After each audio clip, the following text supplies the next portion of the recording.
छात्रों, आप सबको मेरा नमस्कार। मैं रामकृष्ण हूँ। आज हम महादेवी वर्मा कृत गौरा नामक संस्मरण का सार देखेंगे। आप सबको हिंदी पाठशाला में स्वागत है। गौरा नामक संस्मरण लिखने वाली लेखिका है महादेवी वर्मा। महादेवी वर्मा का परिचय देखेंगे।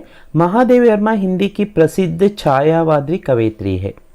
हिंदी में छायावादी कवियों में चार प्रमुख रूप से छायावाद के स्तंभ माने जाते हैं। उनमें एक महादेवी वर्मा है।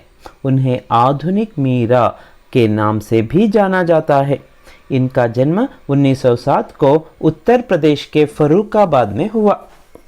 इन्हें भारत सरकार की ओर से कई पुरस्कार प्राप्त हुए हैं। उनमें पद्म भूषण पुरस्कार प्राप्त हुआ है। इनके द्वारा लिखित यामा नामक काव्य संकलन के लिए इन्होंने जो यामा नामक एक काव्य संकलन लिखा है, उसके लिए साहित्य में सर्वोच्च सम्मान माने जाने वाले ज्ञानपीठ पुरस्कार भी इन्हें प्राप्त हुआ है।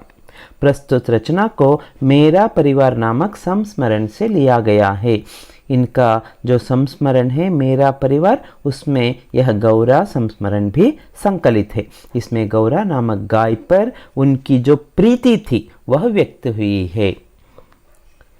पहले यहाँ लेखिका क्या कहती है? लेखिका कहती है कि गाय के नेत्रों में हिरण के नेत्रों जैसा विस्मय ना होकर आत्मीय विश्वास रहता है।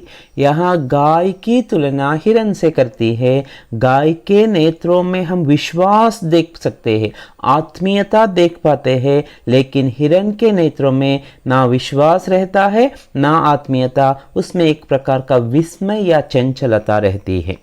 उस पशु को मनुष्य से यातना ही नहीं, निर्मम मृत्यु तक प्राप्त होती है। जो विश्वास गाय की आंखों में हमें दिखता है, ऐसे ही गाय को मनुष्य यातना देता है और कभी कभी मनुष्य से उसे मृत्यु तक प्राप्त हो जाती है। परंतु उसकी आंखों के विश्वास का स्थान ना विस्मय ले पाता है ना आतंक। इतना सब कुछ होने पर भी उसकी आंखों में जो विश्वास है वह कभी कम नहीं होता। वहाँ कभी विस्मय हम नहीं देख सकते और आतंक भी नहीं। इसका मतलब है उसकी आंखों में सदा के लिए हम विश्वास को देख सकते हैं। लेखिका की बहन श्यामा ने लेखिका को एक गाय पालने के लिए कहा। लेखिका की बहन थी श्यामा। श्यामा ने लेखिका से कहा कि तुम एक गाय पाल लो, बहुत सारे प्राणी पक्षी तुम्हारे घर में है ना, उसके साथ अगर तुम एक गाय को भी पाल लोगी तो अच्छा होगा ना।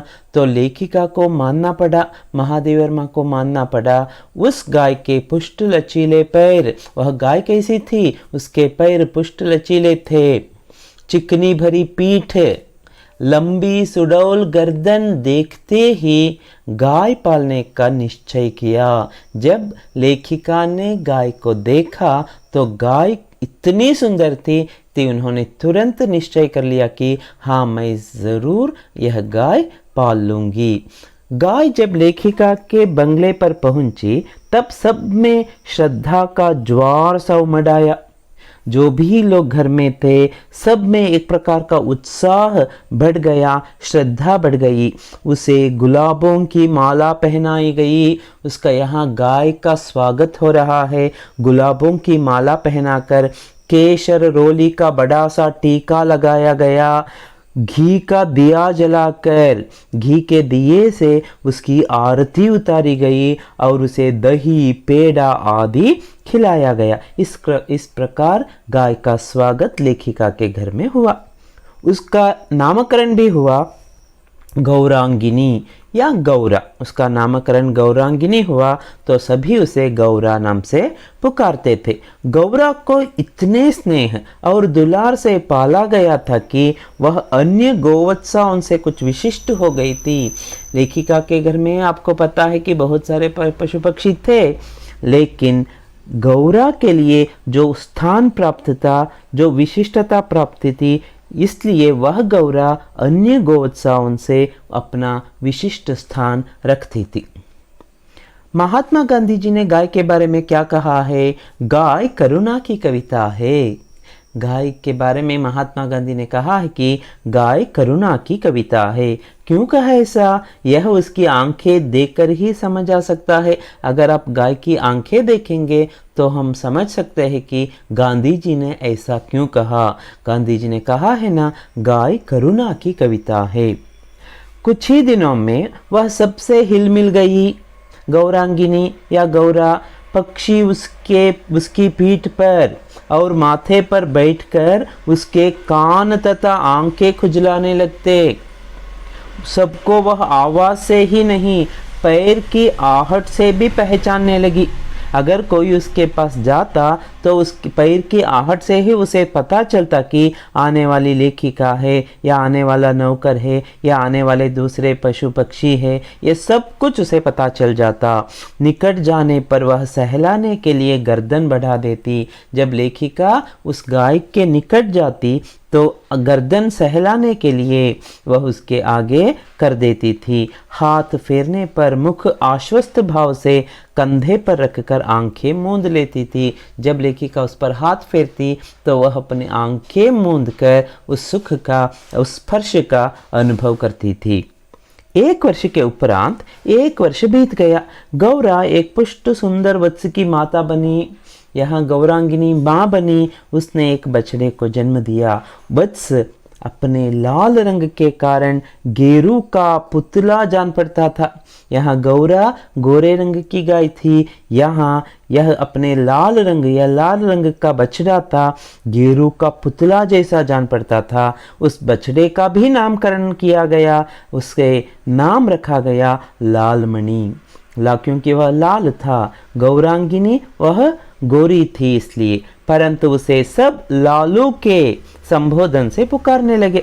माता पुत्र दोनों। माता कौन है? यहाँ गौरांगिनी या गौरा। पुत्र कौन है? लालमणि या लालू। माता पुत्र दोनों निकट रहने पर हिमराशि, यहाँ गौरांगिनी हिमराशि की तरह और लालमणि जलते अंगारे का स्मरण कराते थे। अब लेखिका के घर में मानो दुग्ध महोत्सव आरंभ हुआ। बहुत सारा दूध देने लगी। गौरा प्रायः 12 सेर के लगभग दूध देती थी। 12 सेर के लगभग दूध देती थी। अतः लालमणि के लिए कई सेर छोड़ देने पर भी, लालमणि के लिए ज्यादा ही छोड़ते थे। इतना अधिक शेष रहता था कि आसपास के बाल गोपाल, घर में रहने वाले प्राणी पक्षी सभी पीते थे। कुत्ते बिल्ली तक सब पर मानो दूधो नहावो का आशीर्वाद फलित होने लगा। इसका मतलब है सुबह और शाम दोनों वक्त सबके लिए बहुत सारा दूध मिलता था। सिर्फ लोगों के लिए नहीं, घर वालों के लिए नहीं, घर में रहने वाले सभी प्राणी पक्षी सबके लिए वहाँ दूध की वर्षा होती थी। दुग्ध दोहन के समय वे सब गौरा के सामने एक पंक्ति में बैठ जाते थे। यहाँ लोगों के बारे में नहीं बता रही है, वहाँ उनके घर में जो प्राणी पक्षी थे ना, उनके बारे में लेखिका बताती है कि सभी एक पंक्ति में आकर बैठ जाते। और महादेव, उनके घर का जो नौकर था ना, वह उनके खाने के लिए निश्चित बर्तन रख देता। सबके लिए अलग अलग बर्तन वह रखता और रखने के बाद उसमें दूध डालता और सभी पशु पक्षी वे सभी पंक्ति में बैठकर दूध पीते और अंत में वे चले जाते। पर अब दुग्ध दोहन की समस्या कोई स्थायी समाधान चाहती थी। हर रोज वह 12 सेर दूध देती थी ना, अब दुग्ध दोहने का काम बड़ा कठिन लगने लगा। वह समस्या बन गई क्योंकि यह एक से नहीं हो पाता था। कोई स्थायी समाधान, इसका कोई समाधान ढूंढने लगी लेखिका। गौरा के दूध देने के पूर्व जो ग्वाला उनके यहाँ दूध देता था, जब उसने इस कार्य के लिए अपनी नियुक्ति के विषय में आग्रह किया, तब लेखिका ने अपनी समस्या का समाधान पा लिया। यहाँ लेखिका लेखिका के मन में था कि इसके लिए कोई समाधान ढूंढना ज़रूरी है, लेकिन उन्होंने किसी से कुछ पूछा नहीं था। लेकिन जो ग्वाला पहले उनके घर में दूध देता था, हर दिन आकर दूध देता था, उसी ने इनके सामने प्रस्ताव रखा कि मैं आपके घर आकर दूध दुहने का काम करूँगा। तो जब उन्होंने ही यह प्रस्ताव रखा तो लेखिका खुश हो गई और उसे उसकी नियुक्ति कर दी दूध दुहने के लिए। और वे सोचने लगी कि मेरी जो समस्या थी, दुग्ध दुहने की जो समस्या थी, वह हल हो गई, समस्या का समाधान मिल गया। 2-3 मास तक वह आता रहा, दूध दोहता रहा। उसके उपरांत गौरा ने दाना चारा खाना बहुत कम कर दिया। अचानक गौरा को क्या हुआ किसी को पता नहीं चला। यहाँ गौरा दाना नहीं खा रही है, चारा नहीं खा रही है, बहुत कम खा रही है। और वह उत्तरोत्तर दिन बीतते बीतते दुर्बल होती गई और शिथिल रहने लगी, बहुत शिथिल, कमज़ोर पड़ गई। चिंतित होकर लेखिका ने पशु चिकित्सकों को बुलाकर दिखाया। लेखिका चिंता में पड़ गई क्योंकि इतनी सुंदर गाय, उसे क्या हो गया किसी को पता नहीं चला। इसलिए पशु चिकित्सकों को लेखिका ने बुलाया और बुलाकर दिखाया। वे कई दिनों तक अनेक प्रकार के निरीक्षण परीक्षण आदि द्वारा रोग का निदान खोजते रहे। शुरू में उनको भी पता नहीं चला कि गाय को क्या हुआ है, गौरा को क्या हुआ है। कई दिन तक निरीक्षण करने के बाद, परीक्षण करने के बाद उन्हें पता चला।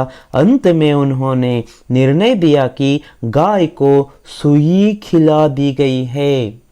डॉक्टरों ने कहा, अंत में कहा कि हाँ, जो गाय इतनी दुर्बल होने का कारण, दाना पानी छोड़ने का कारण, गाय को किसी ने सुई खिला दी है, जो उसके रक्त संचार के साथ हृदय तक पहुंच गई है। अब वह सुई जो मुंह से अंदर गई है, अब हृदय के पास है, हृदय को भेद कर अंदर जा सकती है। जब वह सुई हृदय को भेदेगी तो उसी वक्त गौरा की मृत्यु हो जाएगी। इस प्रकार डॉक्टर ने एक कटु सत्य बता दिया। प्रायः कुछ ग्वाले ऐसे घरों में जहां उनसे अधिक दूध लेते हैं, गाय का आना सह नहीं पाते। क्यों ऐसा हुआ, किसने ऐसा किया होगा? लेखिका सोच में पड़ गई। लेखिका सोचने लगी, क्या कारण हो सकता है, किसने ऐसा किया होगा, इतना क्रूर काम कौन कर सकता है? कुछ ग्वाले ऐसे होते हैं जो ऐसे घरों में जहाँ ज़्यादा दूध लेते हैं हर दिन, उनके यहाँ किसी गाय का आना नहीं सह पाते, क्योंकि उनके घर में अगर कोई गाय आएगी तो उनसे ये दूध लेना बंद कर देंगे। इसलिए गाय का आना नहीं सह पाते। अवसर मिलते ही वे गुड़ में लपेटकर सुई उसे खिलाकर उसकी असमय मृत्यु निश्चित कर देते हैं। वे ऐसे घरों में आते हैं, घर में आकर वे उस गाय को जो दूध देती है ना, उस गाय को गुड़ के अंदर सुई रखकर उसे खिला देते हैं और कुछ ही दिनों में वह गाय मर जाती है। जब गाय मरती है तो फिर से एवं घर के लोग उस ग्वाले से दूध लेना शुरू कर देते हैं। तो इस प्रकार कुछ ग्वाले ऐसा निर्मम काम से भी हिचकिचाते नहीं थे। गाय के मर जाने पर उन घरों में वे पुनः दूध देने लगते हैं। सुई की बात ज्ञात होते ही जब डॉक्टर ने कहा कि उसे किसी ने सुई खिलाई है, जो ग्वाला हर दिन आता था ना, वह तो अंतर्धान हो गया, वह तो गायब हो गया। जो संदेह उस ग्वाले पर था वह विश्वास में बदल गया। यह तो स्वाभाविक ही था ना। गौरा का मृत्यु से संघर्ष प्रारंभ हुआ। अब गाय को बचाना नामुमकिन था। अब मृत्यु के साथ वह संघर्ष करने लगी। डॉक्टरों ने कहा, गाय को बड़े बड़े शहरों से डॉक्टरों को बुलाया गया। स्थानीय डॉक्टर भी आते थे। डॉक्टरों ने कहा, गाय को सेब का रस पिलाया जाए तो सुई पर कैल्शियम जम जाने और उसके ना चुभने की संभावना है। अगर गाय को आप हर दिन सेब का रस पिलाएंगे तो उससे उस सुई पर जो अभी हृदय के पास है ना, उस पर कैल्शियम जम जाता है, तब वह चुभती नहीं। इससे वह गाय के बचने की संभावना थोड़ी हो जाती है। अतः नित्य कई कई सेर सेब का रस निकाला जाता और नली से गौरा को पिलाया जाता था। अब हर दिन यह काम हुआ, उसे हर दिन सेब का रस पिलाया जाने लगा। शक्ति के लिए इंजेक्शन दिए जाते थे। देखिए, शक्ति के लिए हर दिन इंजेक्शन उसे दिए जाते थे। अब वह उठ नहीं पाती थी, परंतु लेखिका के पास पहुंचते ही उसकी आंखों में प्रसन्नता की छाया सी तैरने लगती थी। अब उठने में भी वह असमर्थ थी, फिर भी अगर लेखिका वहां जाती तो उसके चेहरे पर एक तरह की प्रसन्नता दिखती थी। पास जाकर बैठने पर वह उनके कंधे पर अपना मुख रख देती थी। पहले जैसा करती थी वैसे ही अब भी वह कर रही है, और अपनी खुरदरी जीभ से उसकी लेखिका की गर्दन चाटने लगती थी। तो देखिए कितना प्यार वह गौरा दिखा रही है। जब गौरा की सुंदर चमकीली आंखें निष्प्रभ होती चली, इतनी सुंदर आंखें थी, वह इतनी चमकीली थी, अब उसमें वह कांतिहीन निष्प्रभ होने लगी और सेब का रस भी कंठ के अंदर नहीं जा रहा है, कंठ में ही रुकने लगा। तब लेखिका ने अंत का अनुमान लगा लिया। अब लेखिका को लगने लगा कि शायद इसका अंतिम समय आ चुका है। अब उनकी एक ही इच्छा थी कि वे उसके अंत समय उपस्थित रह सके। लेखिका हमेशा यही चाहती, कम से कम मैं उसे तो नहीं बचा नहीं सकती, लेकिन कम से कम मरते समय मैं उसके साथ रहूं, उसके पास रहूं। इस प्रकार लेखिका सोचती रही, उसकी कामना करती रही। दिन में ही नहीं, इसलिए वह क्या करती, दिन में कई बार उसके पास जाती, देखती, कुछ थोड़ी देर के लिए वहां रुकती और आती। रात में भी कई कई बार उठकर वे उसे देखने के लिए जाती थी, उस गौरा के पास बैठती थी। अंत में एक दिन ब्रह्म मुहूर्त में, जिसे हम सुबह के 4 बजे का समय बताते हैं ना, 4 बजे जब वे गौरा को देखने गई, लेखिका सुबह 4 बजे ब्रह्म मुहूर्त में उसे देखने गई, तब सदा के समान उनके कंधे पर रखा। गौरा ने अपना मुख उन लेखिका के कंधे पर रखा, वैसे ही वह एकदम पत्थर जैसा भारी हो गया। उसका कंधा इतना भारी हुआ और उनकी बाह पर से सरक कर धरती पर आ रहा। इसका मतलब है गाय गौरा यहाँ मर चुकी। कदाचित सुई ने हृदय को भेद कर बंद कर दिया था। यहाँ गौरा की मृत्यु हो गई थी। अपने पालित जीव जंतुओं के पार्थिव अवशेष वे गंगा को समर्पित करती रही थी। कोई भी जीव मरते तो वे क्या करती, शेष को समर्पित करती थी। गौरांगिनी को ले जाते समय उसके पार्थिव शरीर को समर्पित करती थी। गौरांगिनी को ले जाते समय मानो करुणा का समुद्र उमड़ आया। करुणा, सब में करुणा दिख रही थी। यदि दीर्घ निश्वास का शब्दों में अनुवाद हो सकता तो उसकी प्रतिध्वनि कहेगी। अगर उसके लिए कोई शब्द बताइए उस करुणा के लिए, जो हम ये सिर्फ इतना ही कह सकते हैं कि आह मेरा गोपालक देश, मेरे गोपालक देश में, जिस देश में कृष्ण का अवतार हुआ था, ऐसे देश में ऐसे ग्वाले जो उस गाय की ही हत्या कर देते हैं, आह मेरा गोपालक देश। इस प्रकार यहाँ इस संस्मरण में, गौरा नामक संस्मरण में, लेखिका महादेवी वर्मा गाय के बारे में और उन ग्वालों के बारे में जो निर्मम रूप से गाय की हत्या कर देते हैं, इसका जो घटना घटी थी उसके आधार पर उन्होंने यह संस्मरण लिखा है। अगर आपको यह वीडियो अच्छा लगा है तो लाइक करें, शेयर करें और सब्सक्राइब करना ना भूलें। सुनने के लिए आप सबको धन्यवाद।